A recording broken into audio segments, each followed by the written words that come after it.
Howdy, folks. This is Mark from Renaissance Acres Tree Care again. Fids and fibers, the growth ring, all that business. And I want to do an update on the Multione articulated loader that I've been working on. Let's flip the camera around and I'll go over some of the stuff that got done. If you look at the other videos, there's a bunch of time-lapse stuff. There's no music and there's no talking, but it shows you kind of some of the stuff that's gotten done and how it got cleaned. So let's flip her over. All right, let's see, I'll back up a little. There's the machine in the shop.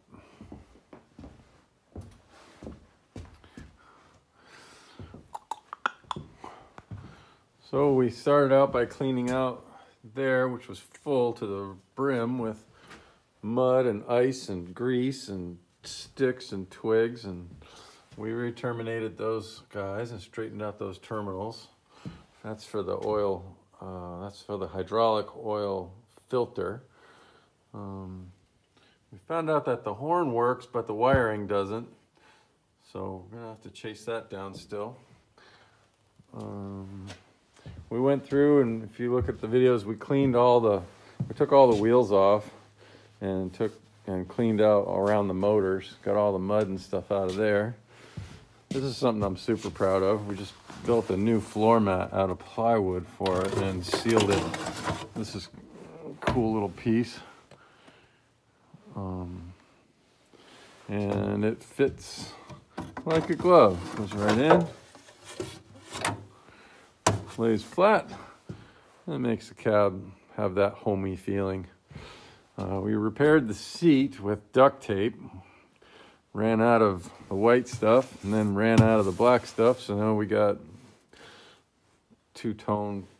cool two-tone seats. Let's see, we cleaned up all the stuff down here, got all the grease out of it, and cleaned all around the motor, put the body work that we had back on temporarily. We're ordering new body work for the whole engine cover. And they also make a cool grill thing, steel grill thing to protect the radiator. We might be putting that on too, but we'll see. Don't need that there. So that body work's on there, but as you can see, it's cracked and broken. And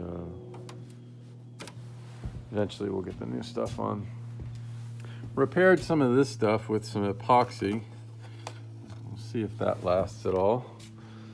And of course there's a big chunk missing there. I don't think there's, maybe one piece, I think it's this piece. There's a little small piece here, and then a little small piece on the other side are the only two pieces that aren't broken of the plastic. We got our new tire mounted yesterday. So we have 3 almost brand new of that style tire. And we have one of these worn down ones.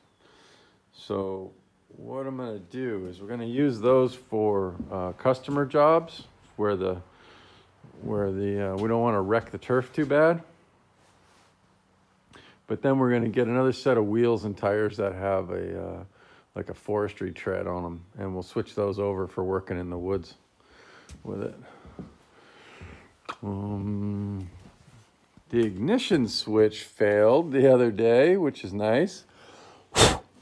So we put in this little unit here, little weatherproof cap, and there's the button to start it. So I'm sure that's gonna work just fine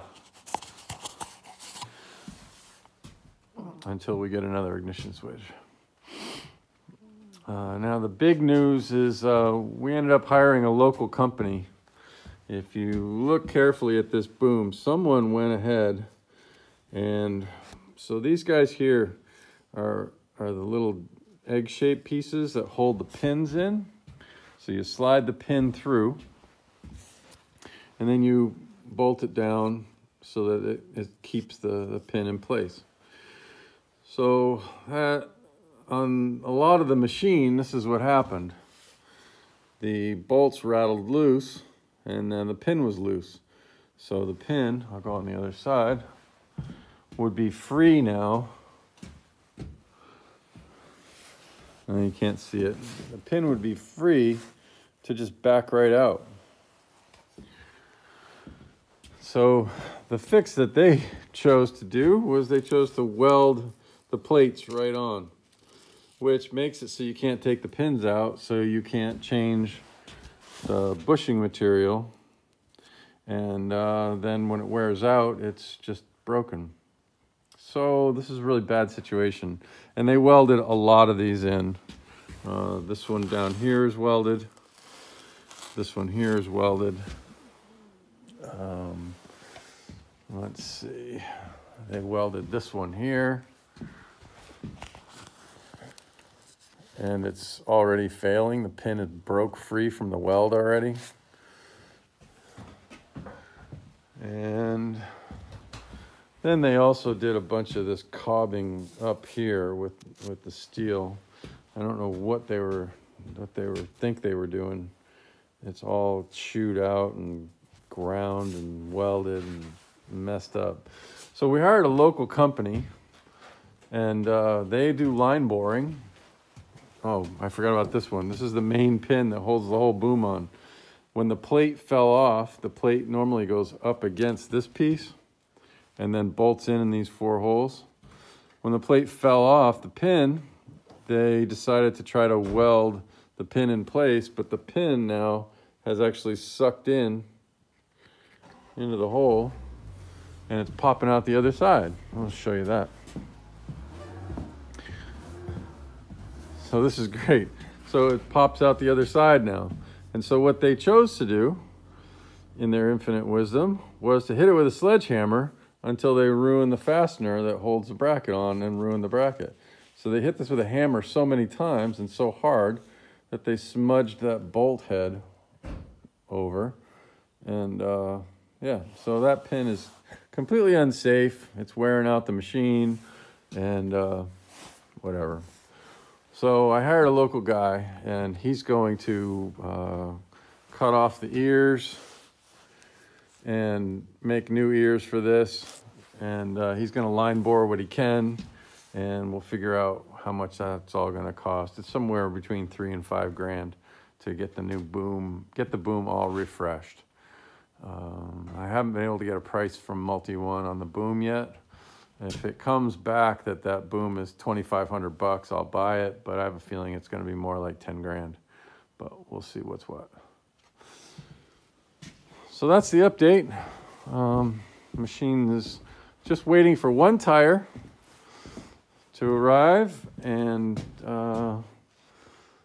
then we'll get the boom replaced, repaired, fixed up, all that stuff. So hopefully you're having fun watching the videos.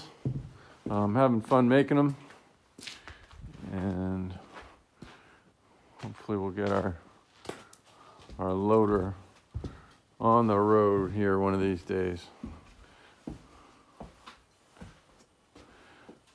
Can't wait. I'll give you more specs and stuff next time. Happy holidays. Stay safe out there. Love you.